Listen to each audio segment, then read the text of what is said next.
Student, physics की online classes में आपका एक बार पुनः स्वागत है। हमारा चैप्टर चल रहा था रे ऑप्टिक्स। कौन चल रहा था? रे ऑप्टिक्स चल रहा था। चैप्टर नंबर 11 चल रहा था रे ऑप्टिक्स। और इसमें मैं आपको बता रहा था जो प्रीवियस क्लास हुई थी, इसमें मैंने आपको प्रकाश के अपवर्तन के बारे में बताया था, प्रकाश के अपवर्तन के नियम बताए थे और प्रकाश के अपवर्तन पर आधारित घटनाएं बताई थी। एक घटना में नहीं बता पाया था। अब देखो ये घटना क्या है। देखो आपको मैंने कई घटनाएं बताई। पहली बताई घटना में तारों का टिमटिमाना, ठीक है। दूसरी घटना बताई मैंने आपको सूर्योदय एवं सूर्यास्त के समय सूर्योदय एवं सूर्यास्त के समय सूर्य का दिखाई देना, सूर्यास्त से पहले, ठीक, सूर्यास्त के बाद और सूर्योदय से पहले भी सूर्य का दिखाई देना। समझ में आई बात?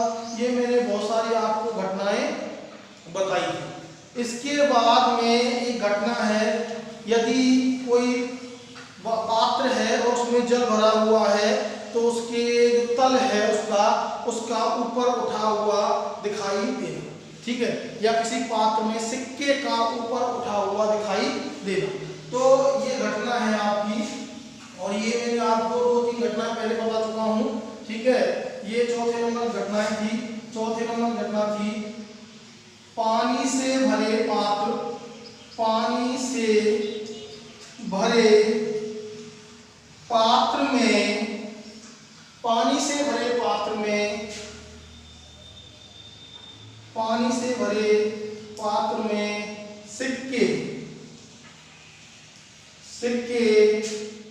का ऊपर उठा हुआ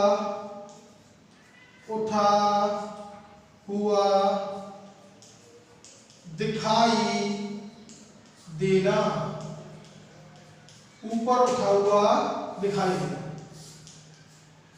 देखो आप ऐसे भी कह सकते हैं कि किसी पानी से भरे हुए पात्र का तल का ऊपर उठा हुआ दिखाई देना, या कोई पात्र है उसमें पानी भरा हुआ है और उसमें कोई तल पे उसे सिक्का रखा हुआ है तो सिक्के का ऊपर उठा हुआ दिखाई देना। जैसे कि मैंने बताया कि ये कोई पात्र ले लिया मैंने, ये आपके पास कोई पात्र है, ये मैंने लिया कोई पात्र, ये पात्र हुआ। समझ में आएगी बात? और इसमें क्या भरा हुआ है? जल भर दिया, जल भर दिया इसमें, ठीक है, जल भर दिया। बिंदु P पर, यहां बिंदु P है और बिंदु P पर पात्र के तल में कोई सिक्का रखा हुआ है, यहां कोई सिक्का रखा हुआ है। समझ में आई बात? तो सिक्का ऊपर उठा हुआ दिखाई देता है। तो जब हम देखते हैं सिक्के को, जब हम यहां से देखते हैं सिक्के को, तो दो प्रकाश किरणें जाती हैं। एक तो अभिलंबवत जाती है, एक तो कैसे जाती है? अभिलंबवत जाती है, ठीक है, ऐसे गई। समझ में आई बात? एक जो प्रकाश किरण है, एक जो प्रकाश किरण है वो ऊर्ध्वाधर तल से, एक तो ले लिया अभिलंबवत, एक जो प्रकाश किरण है वो ऊर्ध्वाधर तल से झुकी हुई होती है और वो ऐसे गई, ऐसे गई। सघन माध्यम से जब विरल माध्यम में उसने प्रवेश किया तो यहाँ से सघन माध्यम से विरल माध्यम प्रवेश किया, ठीक है। तो मैंने यहाँ अविलंब खींच लिया तो ये थोड़ी सी क्या हट जाएगी? अविलंब से दूर हट जाएगी। इस प्रकार इसका परावर्तन हो जाएगा। समझ में आई बात? ठीक है। दोबारा सुनो, एक बार दोबारा सुनो। यहाँ मैंने इसको डॉट डॉट करके पीछे बढ़ा लिया और ये स्थिति आ गई P डैश। कितनी आ गई? P dash. ये R हुआ और ये Q हुआ और ये हुआ S। समझ में आई बात? ठीक है। और यहां से हम पात्र को, यहां से हम सिक्के को देख रहे हैं, ठीक है। तो देखो मैंने आपको बताया सिक्के का ऊपर उठा हुआ दिखाई देना, तो कोई पात्र है और पात्र में क्या भरा हुआ है?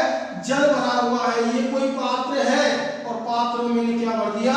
जल भर दिया। समझ में आई बात? और पात्र के तल में कोई सिक्का रखा हुआ है बिंदु P पर। क्या रखा हुआ है? बिंदु P पर। तो जो बिंदु P पर सिक्का रखा हुआ है उससे दो प्रकाश किरणें गुजरती हैं। दो किरणें निकलती हैं, एक तो अभिलंबवत होती है, कैसी होती है, अभिलंबवत होती है, जिसकी डायरेक्शन है P P डैश R, और एक जो प्रकाश किरण है वो ऊर्ध्वाधर तल से झुकी हुई होती है। तो ये जो प्रकाश किरण है ये ऊर्ध्वाधर तल से क्या है, झुकी हुई है, ठीक है। अब ये जैसे जल कैसा माध्यम है, सघन माध्यम है, और बाहर क्या है, इसके वायु है, तो जैसे ही ये प्रकाश किरण सघन माध्यम से विरल माध्यम में प्रवेश करेगी, और आपको पता है जब कोई प्रकाश किरण सघन माध्यम से विरल माध्यम में प्रवेश करती है, ठीक है, तो वो अविलंब से क्या हो जाती है, दूर हट जाती है, उसका अपवर्तन होता है, और जिसके कारण वो क्या होती है, अविलंब से दूर हट जाती है। तो ये प्रकाश किरण यहाँ से गई, ठीक है, जैसे ही ये विरल माध्यम में प्रवेश करेगी तो मैंने यहाँ अविलंब खींचा, ठीक है, ये मैंने अविलंब खींच लिया, एन डैश अविलंब खींच लिया, तो ये अविलंब से थोड़ी सी दूर हट गई, ठीक है। अब ये जो प्रकाश किरण दूर हट गई, इसको मैंने डॉट डॉट के पीछे बनाया, पीछे मिलाया, तो ये जहां मिली वहां पर हमें इस सिक्के का क्या प्राप्त हो गया, प्रतिबिंब प्राप्त हुआ, मतलब आभासी स्थिति प्राप्त हुई। कैसी स्थिति प्राप्त हुई, आभासी स्थिति प्राप्त हुई। यदि वास्तविक गहराई है h, कितनी है h, ठीक है, और यहां तक की गहराई है, यहां तक की गहराई है वो है h डैश, कितनी है h डैश। तो दो गहराई प्राप्त हो गई आपको, एक तो वास्तविक गहराई प्राप्त हुई और एक कैसी प्राप्त हुई, आभासी गहराई प्राप्त हुई, ठीक है। तो एक अपवर्तन की घटना में ये सिक्का तल पे दिखाई ना देकर तल से थोड़ा सा ऊपर उठा हुआ दिखाई देगा, अपनी आभासी स्थिति P पर दिखाई दे, P डैश पर दिखाई देता है। समझ में आई बात, एक बार दोबारा सुनो, कोई पात्र है, ठीक है, पात्र के तल में क्या रखा हुआ है, कोई सिक्का रखा हुआ है, ठीक है, तो सिक्के का ऊपर उठा हुआ दिखाई देना या किसी पात्र के तल का ऊपर उठा हुआ दिखाई देना, ये जो घटना है ये अपवर्तन पर आधारित है।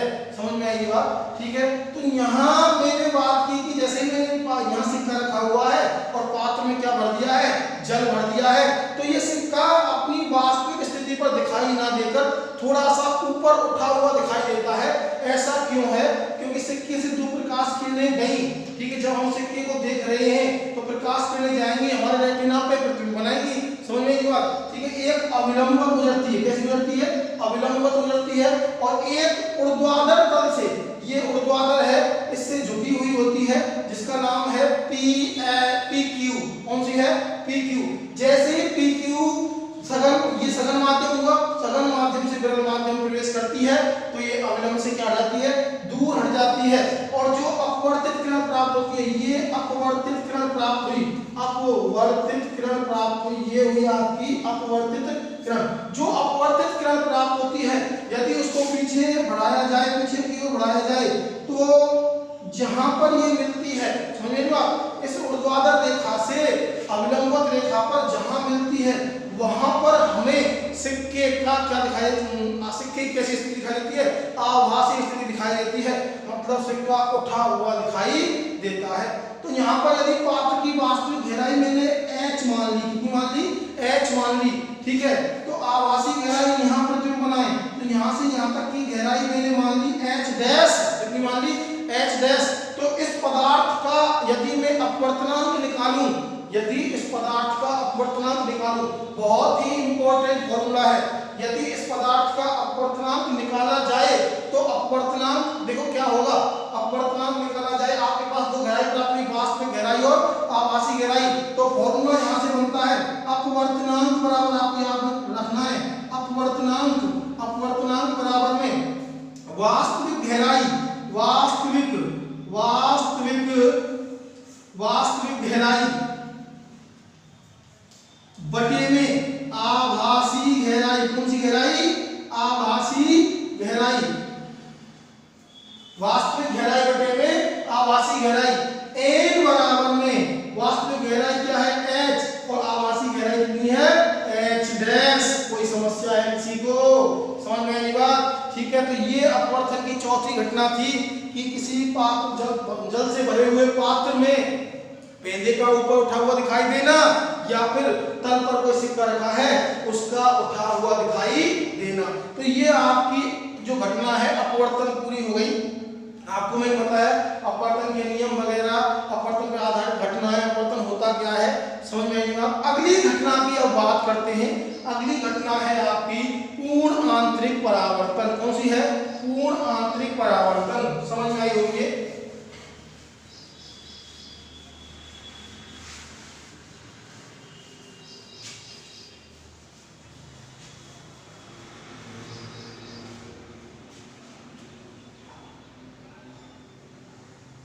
हाँ भाई, अगली घटना है आपकी पूर्ण आंतरिक परावर्तन। बहुत ही इंपॉर्टेंट है, परिभाषा पूछी जाती है।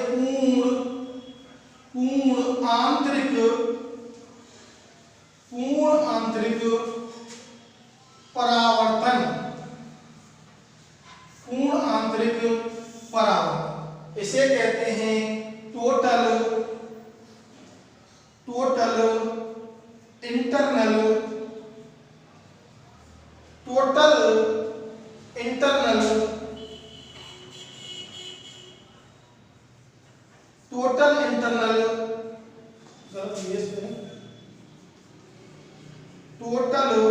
Internal reflection. क्या कहते हैं इसे? Total internal reflection. समझ में आई बात? टोटल इंटरनल रिफ्लेक्शन, पूर्ण आंतरिक परावर्तन। तो देखो पूर्ण आंतरिक परावर्तन होता क्या है? यदि मैं जनरल परिभाषा आपको बताऊं कि कोई भी प्रकाश की किरण है जब सघन माध्यम में संचित होती हुई विरल माध्यम की ओर गति करती है तो वह वापस उसी माध्यम में लौट आती है। लेकिन ऐसा कब होगा? ठीक है, तो मैंने यहाँ आपके पास दो माध्यम बना रहा हूं। तो मैंने दो माध्यम बनाए। एक माध्यम ये था, ठीक है, और नीचे वाला माध्यम मैंने बना दिया सघन। कैसा माध्यम बना दिया? ये माध्यम मैंने बना दिया सघन माध्यम। कैसा माध्यम है? सघन माध्यम। जल ले लिया। क्या ले लिया? जल। ठीक है, तो ये तो हुआ आपका विरल माध्यम, और नीचे वाला हुआ आपका सघन माध्यम। मतलब ये मैंने वायु ले ली। क्या ले ली? वायु है। और यहाँ क्या ले लिया मैंने? जल ले लिया। समझ में आएगी बात? ठीक है, ये पृथक्कारी प्रश्न हुआ दोनों माध्यमों का। तो मैंने कितने माध्यम बनाए? यहाँ दो माध्यम बनाए, और दोनों माध्यम कौन से हैं? एक सघन माध्यम है और एक विरल माध्यम है। तो सघन माध्यम में यदि कोई प्रकाश की किरण आपतित की जाए, तो मैंने ये प्रकाश की किरण आपतित की सघन माध्यम में। जैसे आपतित होगी तो यहाँ मैंने अभिलंब खींच लिया। ठीक है, तो ये वापस उसी माध्यम में लौट आएगी। समझ में आई बात? लेकिन कब लौटती है? जब आपतन कोण का, यहाँ कौन सा कोण बनेगा? आपतन कोण बनेगा। ठीक है, ये मैंने नाम दे दिया POQ। समझ में आई बात? ठीक है, तो कोई प्रकाश किरण सघन माध्यम में संचरित हुई, ठीक है, तो वो वापस परावर्तित होकर कौन से माध्यम में आ गई? उसी माध्यम में आई। ऐसा कब होगा? जब हमारे पास क्रांतिक कोण, इसका मान आपतन कोण ने ले लिया I। आपतन कोण क्या ले लिया? I ले लिया। आपतन कोण का मान ग्रेटर देन होगा क्रांतिक कोण। अभी बताएंगे क्रांतिक कोण क्या होता है। ठीक है, तो यहां मैं लिख सकता हूं I है, I greater than IC। I greater than IC। IC का मतलब है क्रिटिकल एंगल। क्या कहते हैं इसे? क्रिटिकल एंगल, क्रांतिक कोण। तो देखो परिभाषा क्या होगी पूर्ण आंतरिक परावर्तन की? सघन माध्यम में संचरित होती हुई प्रकाश की किरण, सघन माध्यम में संचरित होती, सघन माध्यम में संचरित हो रही है, सघन माध्यम में संचरित होती हुई प्रकाश की किरण जब क्रांतिक कोण से अधिक कोण पर, क्रांतिक कोण IC से अधिक कोण पर आपतित होती है तो वह वापस उसी माध्यम में लौट आती है। तो वह वापस उसी माध्यम में लौट आती है। तो देखो यहां से ये प्रकाश की किरण गई, PO की ओर गई, PO आपतित किरण थी।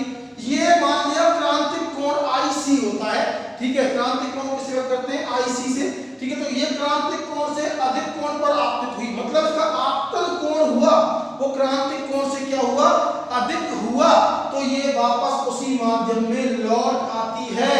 यह घटना कहलाती है पूर्ण आंतरिक परावर्तन। क्या कहलाती है? पूर्ण आंतरिक परावर्तन कहलाती है। सिंपल सी परिभाषा है। सघन माध्यम में संचित होती हुई प्रकाश की किरण जब क्रांतिक कोण से अधिक कोण पर आपतित होती है तो वह वापस उसी माध्यम में लौट आती है।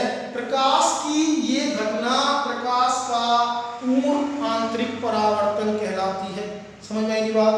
ठीक है, तो बात करते हैं कि क्रांतिक कोण क्या होता है। क्रांतिक कोण क्या होता है? क्रांतिक कोण,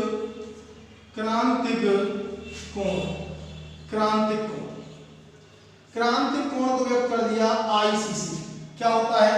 देखो ये माध्यम हुआ, ठीक है, ये माध्यम हुआ और ये आपने बना दिया सघन माध्यम, ठीक है। यदि और ये माध्यम बना दिया विरल, ये हो गया भैया विरल माध्यम। मैं क्रांतिक कोण की परिभाषा बता रहा हूं आपको। और ये हो गया सघन कोण, जल ले लिया और यहाँ क्या है वायु, ठीक है। जैसे ही कोई प्रकाश की किरण आपतित हुई, यहाँ कोई प्रकाश की किरण आपतित हुई, ये प्रकाश की किरण आपतित हुई, यहाँ अविलंब खींचा। अब जब ये प्रकाश की किरण यहाँ से जाएगी सघन माध्यम से विरल माध्यम में जाएगी तो इसका क्या होगा? अपवर्तन होगा। यदि इसका अपवर्तन 90 डिग्री पर हो जाए, कितने डिग्री पे हो जाए? 90 डिग्री पर हो जाए। समझ में आई बात? आपने कुछ ऐसा कोण लिया, आपतन कोण का मान कोई भी लिया, ठीक है, आपतन कोण का कोई भी आपने मान लिया, ठीक है, यहां पर आपतन कोण लिया I। यदि जो प्रकाश की किरण गई है उसका अपवर्तन कितने पे हो जाए? 90 डिग्री पे, अवलंब के साथ 90 डिग्री का कोण बना दे, अपवर्तित होकर अपवर्तित किरण अवलंब के साथ कितना कोण बना दे? 90 डिग्री का कोण बना दे। तो जितने कोण पर आपने आपतित की है प्रकाश की किरण, वो आपतन कोण ही किसके बराबर होता है? क्रिटिकल एंगल, क्रांतिक कोण के बराबर होता है। समझ में आई नहीं बात? देखो दोबारा देखो एक बार, आपने कोई भी प्रकाश की किरण सघन माध्यम में आपतित कराई, तो मैंने ये कोई प्रकाश की किरण सघन माध्यम में आपतित कराई, ठीक है। अब सघन माध्यम से जब विरल माध्यम में जाएगी तो ये अविलंब से दूर हटेगी। क्या होगी? अविलंब से दूर हटेगी। यदि इसका अपवर्तन 90 डिग्री पर हो गया, अविलंब के साथ इसने अपवर्तित किरण ले, ये अपवर्तित किरण ही थी, इसने 90 डिग्री, भाई ये प्रकाश की किरण गई है अविलंब से दूर हटेगी, इतना दूर हट जाए कि अपवर्तन कोण कितना प्राप्त हो जाए? 90 डिग्री। तो जितना आपतन कोण आपने लिया है वही कोण क्या कहलाएगा? क्रांतिक कोण कहलाएगा। क्या कहलाएगा? क्रांतिक कोण कहलाएगा। अब क्रांतिक कोण की परिभाषा लो। आपतन कोण का वह मान, आपतन कोण का वह मान जिसके संगत अपवर्तन कोण 90 डिग्री होता है। जिसके संगत अपवर्तन कोण कितना होता है? 90 डिग्री होता है। क्या कहलाता है? क्रांतिक कोण कहलाता है। भैया जब इस किरण प्रकाश की किरण का अपवर्तन 90 डिग्री पर हो जाएगा तो यही जो कोण है आपतन कोण, ये किसके बराबर हो जाएगा? क्रांतिक कोण के बराबर हो जाएगा। ध्यान दो बेटा, जब तक इसका अपवर्तन 90 डिग्री पर नहीं होगा तब तक हम I जो आपतन कोण है उसको क्रांतिक कोण के बराबर नहीं लिख सकते। समझ में आई बात? ठीक है। जब इसका अपवर्तन 90 डिग्री पे हो गया, जितने कोण पे आपने प्रकाश की किरण आपतित की है वही कोण क्या कहलाएगा? क्रांतिक कोण कहलाएगा। तो क्रांतिक कोण की परिभाषा क्या हुई? आपतन कोण के संगत अपवर्तन कोण कितना होना चाहिए? 90 डिग्री। आपतन कोण का वह मान जिसके संगत अपवर्तन कोण अविलंब के साथ बनने वाला कोण 90 डिग्री है, तो आपतन कोण का मान किसके बराबर होगा? क्रांतिक कोण के बराबर होगा। किसके बराबर होगा? क्रांतिक कोण के बराबर होगा। तो आपको क्रांतिक कोण समझ में आया होगा कि आपतन कोण का वह मान जिसके संगत अपवर्तन कोण कितने डिग्री है? 90 डिग्री है। वो कोण क्या कहलाएगा? आपतन कोण का मान क्या बन जाएगा? क्रांतिक कोण बन जाएगा। क्या बन जाएगा? क्रांतिक कोण बन जाएगा। क्रिटिकल एंगल बन जाएगा। क्या बन जाएगा? Critical angle. किसे व्यक्त करेंगे? IC से व्यक्त करेंगे। किसे व्यक्त करेंगे? आईसी से, तो आपको क्रांतिक कोण समझ में आया होगा। ये आपतन कोण कब क्रांतिक कोण होगा? जब अपवर्तित किरण कितने पर अपवर्तित हो? 90 डिग्री पर। कितने पर अपवर्तित हो? 90 डिग्री पर। अब यहां तक आपको ये चीज समझ में आ गई क्रांतिक कोण। तो अब पूर्ण आंतरिक परावर्तन के बारे में समझेंगे। सघन माध्यम में संचरित होती हुई प्रकाश की किरण, तो नीचे वाला सघन माध्यम है। सघन माध्यम में संचरित होती हुई प्रकाश की किरण यदि क्रांतिक कोण से अधिक कोण पर आपतित होती है, मतलब आपतन कोण का मान क्रांतिक कोण से क्या होना चाहिए? अधिक होना चाहिए। सघन माध्यम में संचरित होती हुई प्रकाश की किरण यदि क्रांतिक कोण से अधिक कोण पर आपतित होती है, तो वह वापस उसी माध्यम में लौट आती है।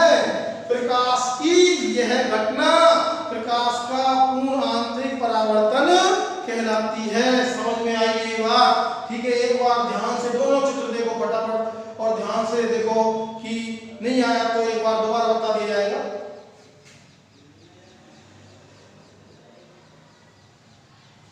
हाँ बेटा, क्रांतिक कोण आपको समझ में आ गया। आपतन कोण का मान इतना होना चाहिए कि अपवर्तन कोण कितना हो? 90 डिग्री हो, क्रांतिक कोण कहलाएगा। समझ में नहीं बात? अब पूर्ण आंतरिक परावर्तन कब होगा? पूर्ण आंतरिक परावर्तन कब होगा?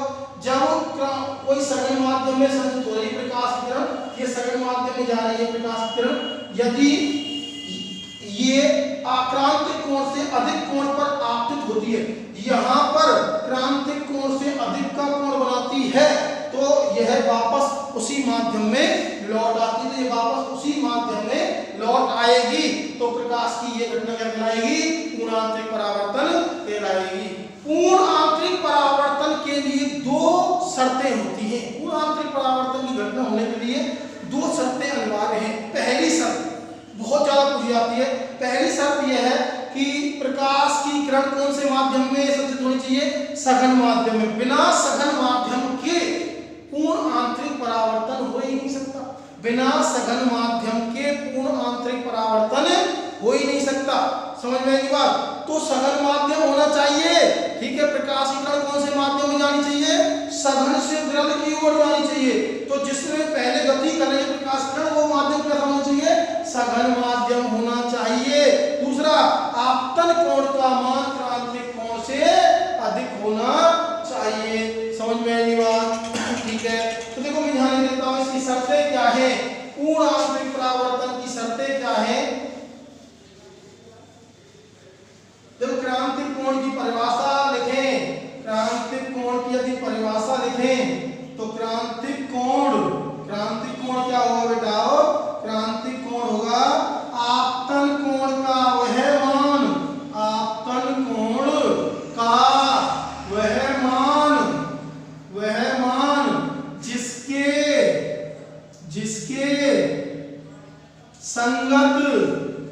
जिसके संगत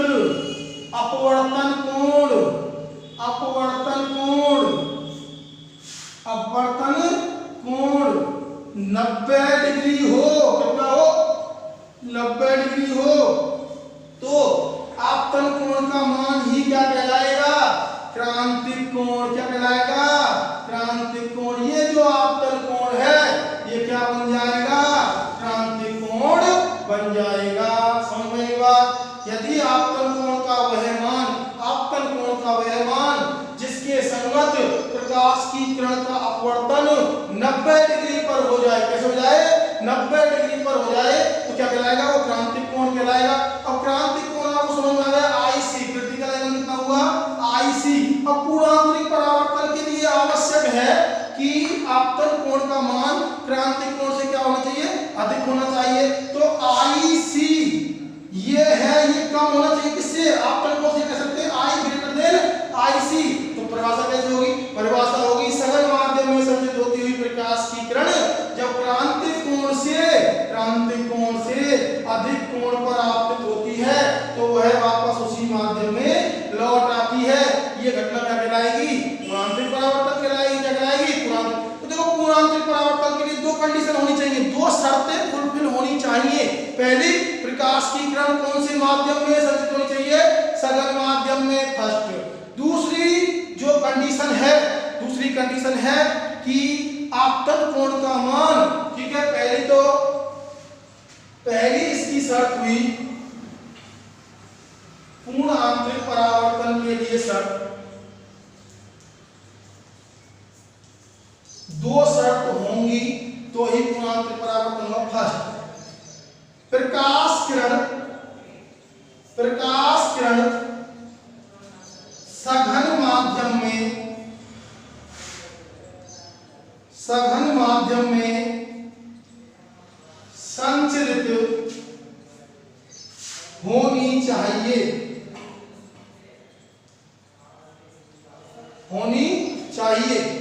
दूसरी शर्त है आपतन कोण का मान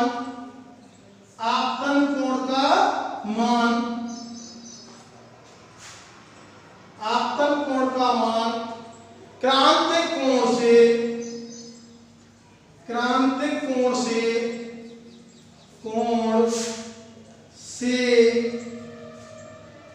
अधिक होना चाहिए।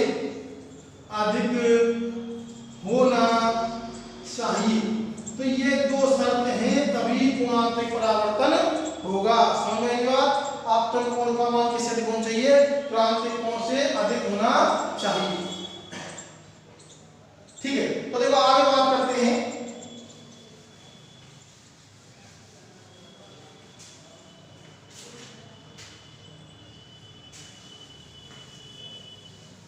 आगे बात कर लेते हैं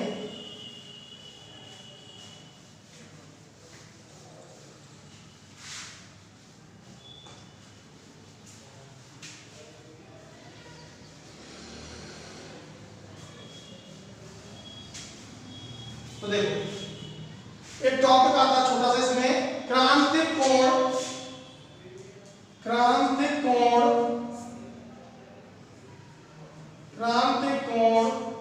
आईसी एवं अपवर्तनांक एन में संबंध पूछा जाता है। समझ में बात? तो देखो संबंध कैसे निकालेंगे। क्रांतिक कोण की परिभाषा मैंने आपको बताई, ठीक है, क्रांतिक कोण के लिए परिभाषा बताई। ये क्रांतिक कोण था, सघन माध्यम है, ये सघन माध्यम है, यहाँ ये अवलंब खींचा और इसका अपवर्तन कितने डिग्री पे हो गया? 90 डिग्री पर, ठीक है। तो कोण आई किसके बराबर होगा? आई सी के बराबर होगा। समझ में आई बात? ये मैंने आपको भी बताया, ठीक है। ये प्रकाश परावर्तन इसका अपवर्तन हो गया n और n डैश, ठीक है। हमको संबंध किसमें निकालना है? क्रांतिक कोण आईसी और अपवर्तनांक n के मध्य संबंध निकालना है। तो देखो संबंध कैसे निकालेंगे। देखो स्नेल का नियम क्या कहता है? स्नेल का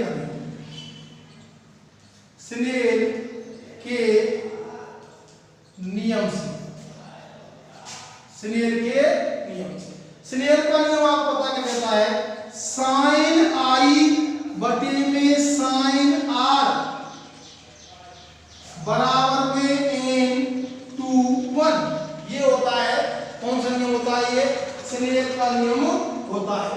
यदि आपतन कोण का मान, यदि I बराबर में IC है, यदि I बराबर में IC है, तो भैया अपवर्तन कितने डिग्री पे हुआ है? 90 डिग्री पर। कितने डिग्री पे हुआ है? 90 डिग्री पर। यदि आपतन कोण का मान क्रांतिक कोण के बराबर है, तो अपवर्तन कितने डिग्री पे हुआ है? 90 डिग्री पर। तो R बराबर में कितना आ जाएगा? 90 डिग्री आ जाएगा। समझ में आई बात? तो यहाँ मान रखें, तो क्या आ जाएगा? साइन आई सी, आई की जगह बटे में साइन 90 बराबर n/1। समझ में आई बात? साइन 90 1, तो संबंध आ गया साइन आई सी बराबर में n/1। किस किस में संबंध आ गया? क्रांतिक कोण और अपवर्तनांक में संबंध आ जाता है।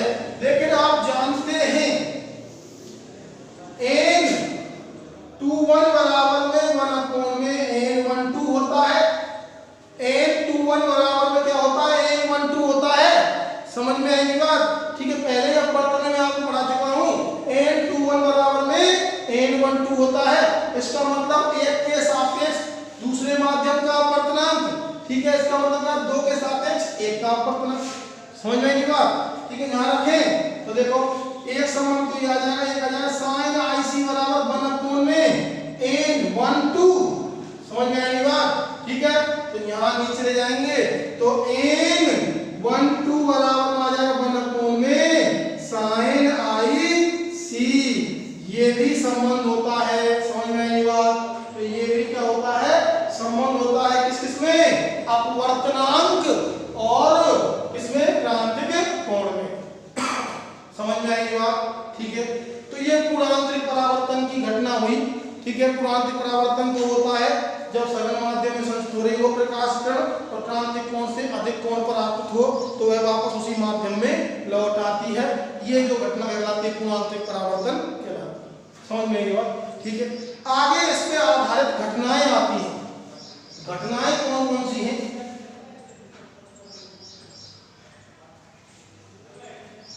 तो देखो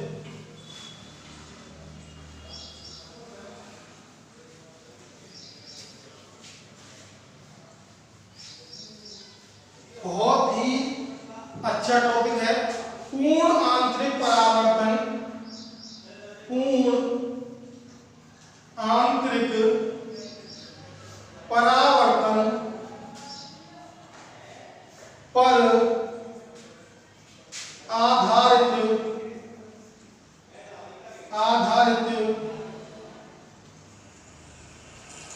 घटनाएं। पूर्ण आंतरिक परावर्तन पर आधारित घटनाएं, ये बात करेंगे हम, एक ही घटना की बात करेंगे।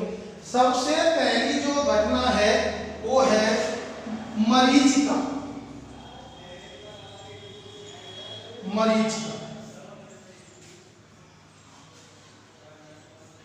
मिरेज क्या कहते हैं इसे, मिरेज कहते हैं। क्या कहते हैं, मिरेज।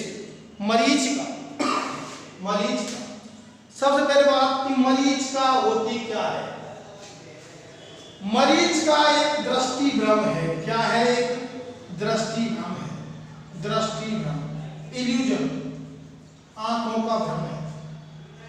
होता क्या है कि गर्मी के दिनों में रेगिस्तान में जाएं आप, ठीक है, या फिर नेशनल हाईवेज पे जाएं, जो राष्ट्रीय राजमार्ग होते हैं वहां जाएं, तो आपको राष्ट्रीय राजमार्गों पर आप देखते हैं तो जो सड़क है उस पर पानी सा दिखाई देता है। क्या दिखाई देता है, पानी सा दिखाई देता है। या फिर रेगिस्तान की बात करें तो रेगिस्तान में जो भी पेड़ पौधे हैं उनके उल्टे प्रतिबिंब दिखाई देते हैं। क्या दिखाई देते हैं, उल्टे प्रतिबिंब दिखाई देते हैं। या फिर झीलें दिखाई देती हैं। क्या दिखाई देती हैं, झीलें दिखाई देती हैं। लेकिन वास्तविकता में जब पास जाया जाता है तो वहाँ पानी या ऐसा प्रतिबिंब कुछ भी नहीं होता है, पेड़ वगैरह कुछ भी नहीं होता है। तो ये जो दृष्टि भ्रम उत्पन्न हुआ है ये मरीचिका कहलाता है। और ये जो दृष्टि भ्रम है पूर्ण आंतरिक परावर्तन के कारण उत्पन्न होता है। समझ में आएगी बात। दोबारा सुनो कि राष्ट्रीय राजमार्गों पर या रेगिस्तान में, ठीक है, गर्मी के दिनों में उल्टे पेड़ों के उल्टे प्रतिबिंब दिखाई देते हैं, या झीलें दिखाई देती हैं, या राष्ट्रीय राजमार्गों पर पानी दिखाई देता है। ये जो दृष्टि भ्रम होता है वास्तविकता में पानी वानी कुछ भी नहीं होता है, ये केवल दृष्टि भ्रम होता है। और ये दृष्टि भ्रम क्या कहलाता है, मरीचिका कहलाता है। क्या कहलाता है, मिरेज कहलाता है, मरीचिका कहलाता है। समझ में आएगी बात, ठीक है। मरीचिका का जो बनना है ये पूर्ण आंतरिक परावर्तन पर आधारित है। ये आप देख भी सकते हो, गर्मी के दिनों में आप सड़क पे देखेंगे तो बहुत सारे हाईवेज हैं, उन पे आप दूर से देखेंगे तो आप सड़क पे पानी, सड़क गीली दिखाई देगी, ऐसा लगेगा कि पानी है सड़क पे। लेकिन वास्तविकता में यदि वहाँ जाया जाए तो वहाँ पर पानी नहीं होता है। तो ये जो दृष्टि भ्रम उत्पन्न हो रहा है, इल्यूजन जो उत्पन्न हो रहा है, ये इल्यूजन क्या कहलाता है, ये मरीचिका कहलाता है। कहलाता है, मरीचिका कहलाता है। और पूर्ण आंतरिक परावर्तन के सिद्धांत पर ये क्या है, आधारित है। तो ऐसा होता क्यों है, तो देखो यहां बात कर लेते हैं। देखो गर्मी के दिनों में क्या होता है कि ये आपकी पृथ्वी हुई, तो ये पृथ्वी धरातल हुआ, तो पृथ्वी धरातल है तो गर्मी के दिनों में सूर्य की किरणें जब पृथ्वी धरातल पर पड़ती हैं, सूर्य की किरणें जब पृथ्वी धरातल पर पड़ती हैं तो जो धरातल के पास वाली जो वायु है, धरातल के जो पास वाली वायु है वो गर्म हो जाती है। क्या हो जाती है? गर्म हो जाती है, और गर्म होके हल्की हो जाती है, उसका घनत्व क्या हो जाता है? कम हो जाता है। समझ में आई ये बात? ठीक है। लेकिन जो ऊपर वाली वायु है, ऊपर वाली वायु है वो ठंडी होती है। क्या होती है? ठंडी होती है, उसका घनत्व ज्यादा होता है। तो बेटा एक यहाँ पर जो वायु है वो गर्म होकर क्या हो गई? ठंडी हो गई। क्या हो गई? ठंडी हो गई। तो यहाँ कौन सा माध्यम बन गया? विरल माध्यम बन गया। कौन सा माध्यम बन गया? विरल। तो पृथ्वी सतह पर कौन सा माध्यम बन जाता है? पृथ्वी सतह के पास की जो वायु है वो गर्म होकर ठंडी हो जाती है, जिससे उसका घनत्व क्या होता है? कम हो जाता है। ठीक है, हल्की हो जाती है, जिससे उसका घनत्व कम हो जाता है। ठीक है, और पृथ्वी सतह के पास विरल माध्यम बन जाता है। कैसा माध्यम बन जाता है? विरल।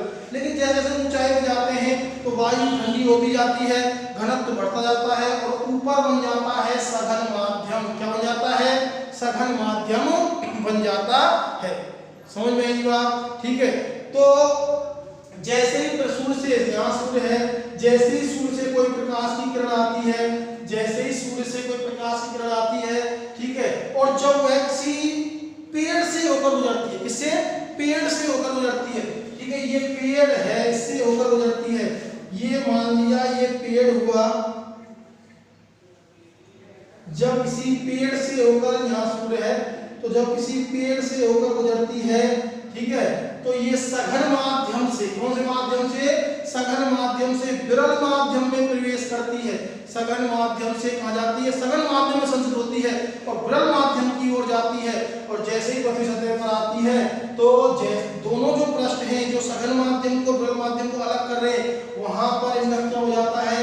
पूर्णांतरिक परावर्तन हो जाता है। क्या हो जाता है? पूर्णांतरिक परावर्तन हो जाता है, जिससे जो प्रकाश किरणें हैं पृथ्वी से नीचे, पृथ्वी सतह के नीचे से निकलती हुई प्रतीत होती हैं, और जो प्रकाश किरण पेड़ से गुजर के आई है उसका क्या बन जाएगा? पृथ्वी सतह पर प्रतिबिंब बन जाएगा। क्या बन जाएगा? प्रतिबिंब। जलवाष्प के कणों से गुजर के आती है तो पृथ्वी सतह पर किसके? जलवाष्प या पानी का प्रतिबिंब बन जाएगा। किसका? जल का प्रतिबिंब बन जाता है।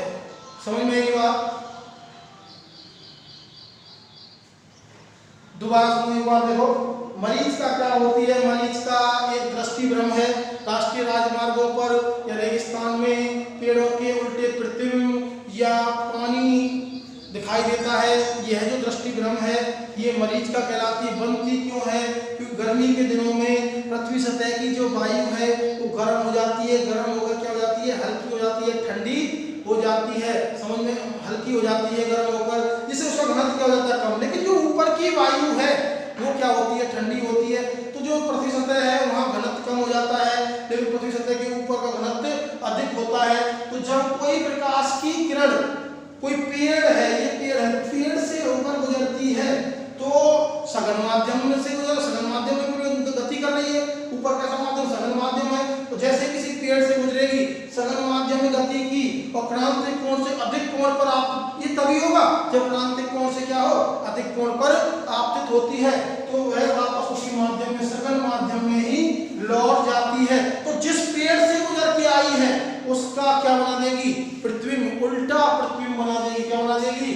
उल्टा प्रतिबिंब बना देगी। तो इस प्रकार से उसका क्या बन जाएगा? उल्टा प्रतिबिंब बन जाएगा। समझ में आई बात? और हमको जो प्रकाश किरण है पूर्णांतरिक परावर्तन के कारण पृथ्वी के नीचे से निकलती हुई दिखाई देगी।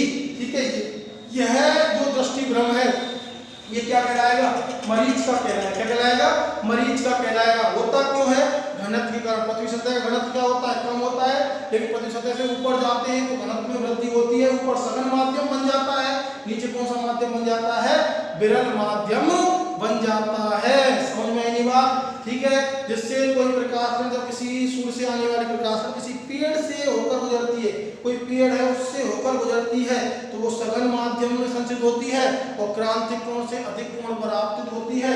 तो उसका क्या हो जाता है? जैसे आई सघन माध्यम में वापस पूर्णांतरिक परावर्तन हो जाएगा और आपको ये जो प्रकाश की किरण है ऐसा प्रतीत होगी पृथ्वी की सतह के नीचे से आ रही है, पृथ्वी सतह से निकल रही है बाहर की ओर, तो जिस पेड़ से गुजर के आई है उसका क्या बन जाएगा?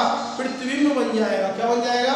प्रतिबिंब। यदि जलवाष्प के कणों से होकर गुजरती है, यदि जलवाष्प के कणों से होकर गुजरती है तो क्या बन जाता है? सड़कों पर पानी दिखाई देता है। क्या दिखाई देता है? पानी दिखाई देता है।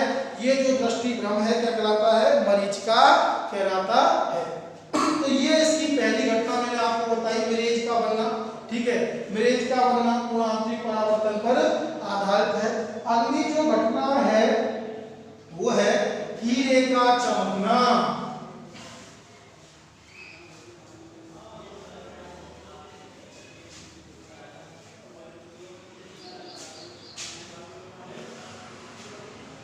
अगली जो घटना है वो है हीरे का चमकना।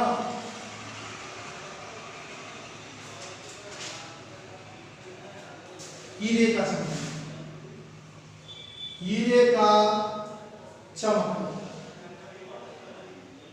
सबसे पहली बात कि हीरे का चमकना पूर्ण आंतरिक परावर्तन पर आधारित है। किस पे आधारित है? हीरे का चमकना पूर्ण आंतरिक परावर्तन पर आधारित है। किस पे आधारित है? पूर्ण आंतरिक परावर्तन के कारण हीरा क्या दिखाई देता है? चमकता हुआ दिखाई देता है। ऐसा क्यों है? क्योंकि हीरे का अपवर्तनांक, हीरा है, हीरे का अपवर्तनांक, अपवर्तनांक, हीरे का अपवर्तनांक 2.42 होता है। क्या होता है? 2.42 होता है। जो सामान्य जो कांच है, सामान्य जो पदार्थ है उनसे बहुत अधिक होता है, 2.42 होता है। और इसके लिए क्रांतिक कोण का मान, इसके लिए क्रांतिक कोण का मान, हीरे के लिए क्रांतिक कोण का मान, क्रांतिक कोण का मान होता है 24 डिग्री। ठीक है, 24 डिग्री 41 मिनट होता है। कितना होता है? 24 डिग्री 41 मिनट। समझ में आई बात?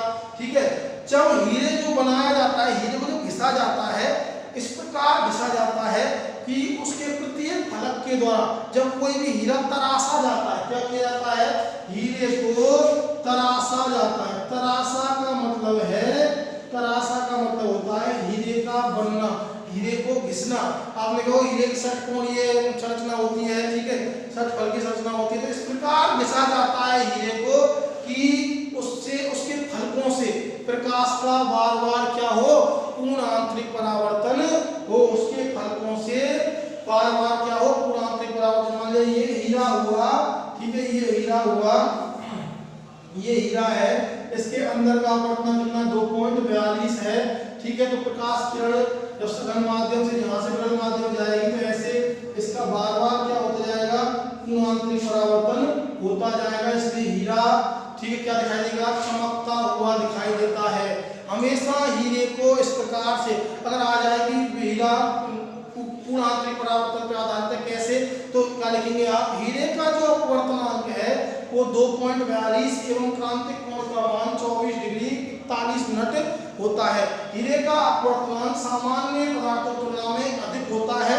ठीक है, और हीरे को इस प्रकार से तराशा जाता है, इस प्रकार से घिसा जाता है कि उसके जो फलक बन रहे हैं उनके द्वारा बार बार प्रकाश की किरण का क्या हो?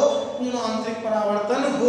जब बार बार पूर्ण आंतरिक परावर्तन होता है तो हीरा हमें कैसा दिखाई देता है? चमकता हुआ दिखाई देता है। कैसा दिखाई देता है? चमकता हुआ दिखाई देता है। ये इसकी थी दूसरी घटना। समझ में आई बात? ये इसकी दूसरी घटना थी, हीरे का चमकना। पहली थी मिरेज, मरीचिका का बनना। समझ में? अगली जो घटना है बहुत ही इंपॉर्टेंट घटना है, वो है प्रकाशिक तंतु। अगली जो घटना है वो है प्रकाशिक तंतु। अगली जो घटना है वो कौन सी है? प्रकाशिक तंतु। बहुत ही इंपॉर्टेंट है, पूछ ली जाती है। प्रकाशिक तंतु क्या कहते हैं? ऑप्टिकल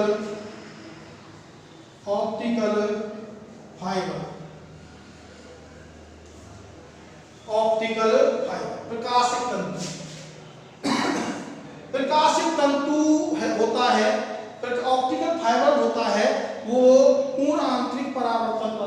इस पर आधारित है पूर्ण आंतरिक परावर्तन। अब बात आती है कि क्या होता है, किसके काम आता है, ठीक है।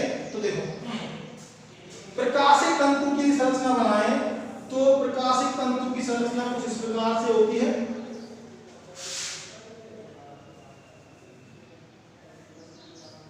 ठीक है,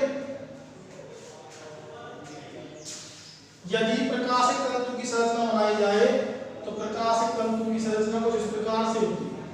ये होता है आपका प्रकाशिक तंतु, ठीक है, ये आपका होता है। तो अब काम क्या आता है, ऐसी केवल ऐसा कोई तार होता है जिसके द्वारा श्रव्य एवं दृश्य, श्रव्य का मतलब होता है सुनने वाले, दृश्य मतलब देखने वाले, दोनों संकेतों को एक स्थान से कहां भेजा जाता है, दूसरे स्थान पर भेजा जाता है। समझ में ये बात?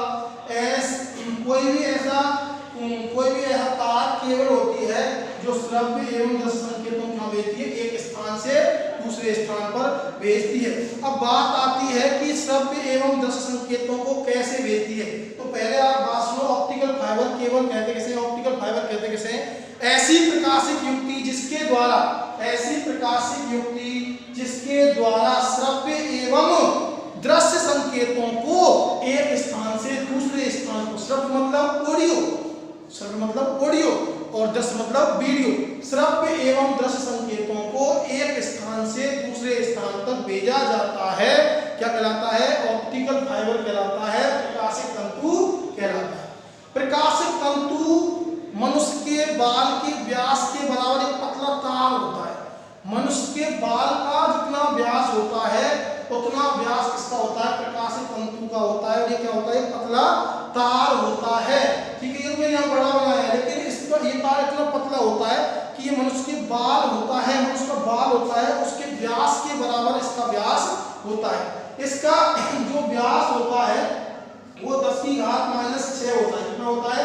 10 की घात -6 मीटर होता है। इसका जो व्यास होता है लगभग में 10 की घात -6 मीटर होता है। समझ में बात? आपको ये समझ में आया कि प्रकाशिक तंतु किस पे आधारित है? पूर्णांतरिक परावर्तन। बाद में बताएंगे कि पूर्णांतरिक परावर्तन पर ये कैसे काम करता है। सबसे पहले आप देखें कि जो प्रकाशिक तंतु है वो होता क्या है। ऐसी युक्ति जो श्रव्य एवं दृश्य संकेतों को एक स्थान से दूसरे स्थान तक भेजती है, क्या कहलाती है? प्रकाशिक तंतु या ऑप्टिकल फाइबर कहलाता है। समझ में बात? ये होता क्या है, ये मनुष्य के बाल के बराबर एक व्यास के, मनुष्य का बाल के व्यास के बराबर एक पतला तार होता है। समझ में बात? ठीक है, जिसके 2 भाग होते हैं। क्या भाग होते हैं? 2।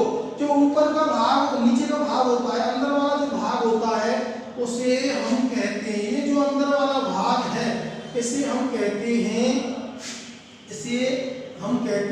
ये कहलाती है क्रोन। क्या कहलाता है? क्रोन कहलाता है। क्या कहलाता है? क्रोन। तो जो अंदर वाला भाग है ये क्या कहलाएगा? क्रोन कहलाएगा। कोर कहते हैं। क्या कहते हैं? इसे कोर कहते हैं। जो बाहर वाला भाग है, जो ये बाहर वाला भाग होता है, बाहरी जो भाग होता है, ये जो भाग होता है बाहर का, ये कहलाता है क्लैडिंग। क्या कहलाता है? क्लैडिंग कहलाता है। क्या कहलाता है? क्लैडिंग, या इसे कहते हैं अधिपट्टन। क्या कहते हैं इसे? हिंदी में कहते हैं इसे अधिपट्टन। क्या कहते हैं? अधिपट्टन। समझ में आई बात? ठीक है, तो जो ऑप्टिकल फाइबर केबल है उसका देखा आंतरिक जो भाग है वो क्या कहलाता है? क्रोन कहलाता है। जो भारी भाग है वो क्या कहलाता है? क्लैडिंग कहलाता है, अधिपट्टन कहलाता है। क्लैडिंग है, जो क्लैडिंग अधिपट्टन है, वो ऑप्टिकल फाइबर को बारिश वगैरह, आंधी तूफान, इनसे भारी जो घटनाएं हैं उनसे बचाता है। ठीक है, इस पे कवर चढ़ा होता है और उसे क्या कहते हैं? क्लैडिंग कहते हैं, अधिपट्टन कहते हैं। आंतरिक जो भाग है इसका, आंतरिक जो भाग है ये क्या कहलाता है? क्रोन कहलाता है। क्या कहलाता है? क्रोन कहलाता है। क्रोन का अपवर्तनांक, क्रोन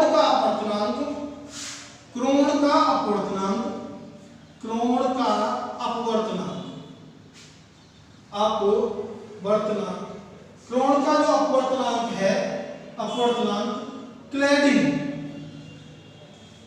क्लैडिंग से अधिक होता है। क्या होता है? अधिक होता है। ठीक है, तो कौन से भाग का अपवर्तनांक अधिक हुआ? अंदर वाले भाग का। जो अंदर वाला ये भाग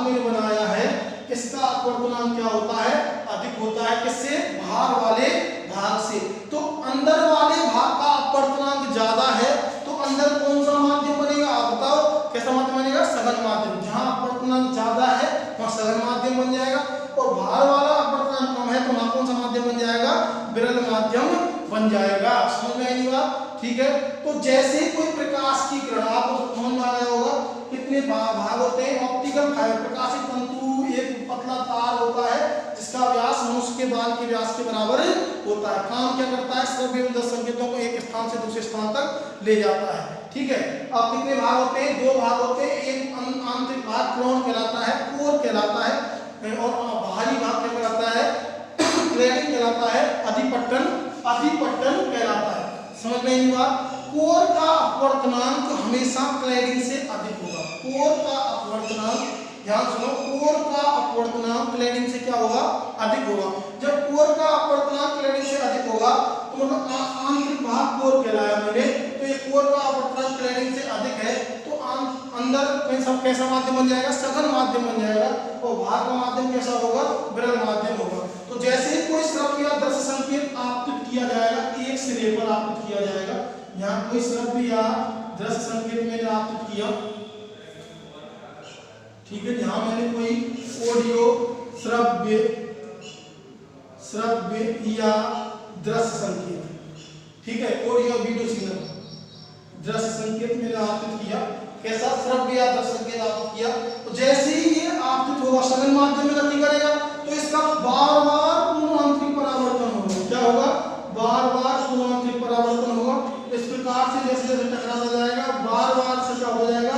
पूर्ण आंतरिक परावर्तन होता जाएगा और इस प्रकार हमको दूसरे सिरे पर निर्गत संकेत प्राप्त हो जाएगा। समझ में आई बात? ठीक है।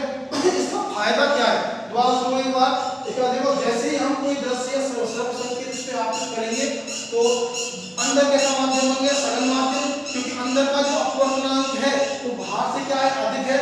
तो अंदर का अपवर्तनांक है, अधिक है, इसलिए जब सघन माध्यम में प्रवेश करेगी, कोई प्रकाश में सघन माध्यम संचित होगी, तो इसका बार-बार क्या होता रहेगा? पूर्ण आंतरिक परावर्तन होता रहेगा दीवारों से, और ऐसे पूर्ण आंतरिक परावर्तन होते होते जो आपने संकेत भेजे हैं वो दूसरे सिरे तक पहुंच जाएंगे। समझना? ठीक है। इसका उपयोग क्यों किया जाता है भाई? वैसे भी केबल चल रही उनका भी उपयोग कर सकते हैं, लेकिन इसमें संकेतों की क्षति बहुत कम होती है। इसमें संकेतों की क्षति क्या होती है? बहुत कम होती है। यदि इसका उपयोग देखें तो ऑप्टिकल फाइबर का उपयोग है वो श्रव्य एवं दृश्य संकेतों को एक स्थान से दूसरे स्थान पर ले जाने में, जो रेलवे सिग्नलिंग है, रेलवे सिग्नलिंग में रेलवे का जो सिग्नल सिस्टम होता है, संकेतों को एक स्थान से दूसरे स्थान पर भेजा जाता है। रेलवे सिग्नल में रेलवे की जो सिग्नल सिस्टम होता है, सिग्नल व्यवस्था होती है, संकेत व्यवस्था होती है, उसमें ऑप्टिकल फाइबर केबल का उपयोग किया जाता है। किसका? ऑप्टिकल फाइबर केबल बोल रहा हूँ, केबल मतलब तार है, क्या है? तार है। समझ में आई बात? ठीक है। दूसरा, इसका उपयोग चिकित्सा क्षेत्र में किया जाता है। इसका उपयोग एंडोस्कोपी में किया जाता है। किसमें किया जाता है? एंडोस्कोपी में किया जाता है। एंडोस्कोपी मैंने आपको बताया कि जब आंतों में अल्सर वगैरह हो जाते हैं, छाले वगैरह हो जाते हैं, तो उसको देखने के लिए एक अंदर तार डाला जाता है, ठीक है, उसमें अवतल दर्पण लगा होता है। क्या लगा होता है? अवतल दर्पण लगा होता है, और उसको कंप्यूटर से कनेक्ट कर देते हैं। जो तार अंदर डाला जाता है वो कौन सा तार होता है? प्रकाशिक तंतु होता है। क्या होता है? प्रकाशिक तंतु होता है। समझ में आई बात? तो ऑप्टिकल फाइबर का यदि उपयोग की बात करें तो संकेतों को एक स्थान से दूसरे स्थान पर ले जाने में, कौन संकेतों को? श्रव्य और दृश्य संकेतों को एक स्थान से दूसरे स्थान तक ले जाने में। और दूसरी बात क्या है? एंडोस्कोपी में। इसमें एंडोस्कोपी में, एंडोस्कोपी बहुत ही इंपॉर्टेंट है। एंडोस्कोपी में भी किसका उपयोग किया जाता है? प्रकाशिक तंतु का उपयोग किया जाता है। ठीक है। जो बाहरी भाग होता है वो क्या कहलाता है? क्लैडिंग, अधिपट्टन कहलाता है। इसका काम क्या है? इसका काम है बाहरी जितने भी घटनाएं हो रही हैं, बरसात वगैरह हो रही है, ठीक है, तो उसको नमी से बचाना, आंतरिक प्रोण को, कोर को नमी से बचाना। किसे बचाना? नमी से बचाना। समझ में आई? तो ये इसके उपयोग मैंने आपको बताए। होता क्या है ये आपको बताया। किस सिद्धांत पे कार्य करता है? पूर्ण आंतरिक परावर्तन पर कार्य करता है। पूर्ण आंतरिक परावर्तन पे आपको पता ही, पूर्ण आंतरिक परावर्तन पे कैसे कार्य करेगा। ठीक है। जब कोई भी संकेत आप उसको देंगे तो आंतरिक जो परावर्तन अपवर्तनांक है, कोर का जो अपवर्तनांक है वो क्या होता है? अधिक, इसलिए उसको बार-बार क्या होगा? पूर्ण आंतरिक परावर्तन होगा और संकेत दूसरे स्थान पर प्राप्त हो जाएंगे। इसमें संकेतों की क्षति बहुत कम होती है, इसलिए इसका उपयोग बहुत ज्यादा किया जाता है। समझ में आई बात? ठीक है। तो आज मैंने इसके उपयोग में आपकी घटनाएं बताई, पूर्ण आंतरिक परावर्तन होता है, इस पे आज घटना बताई। अगली क्लास में आगे का टॉपिक पढ़ाएंगे। समझो आज के लिए बस इतना ही।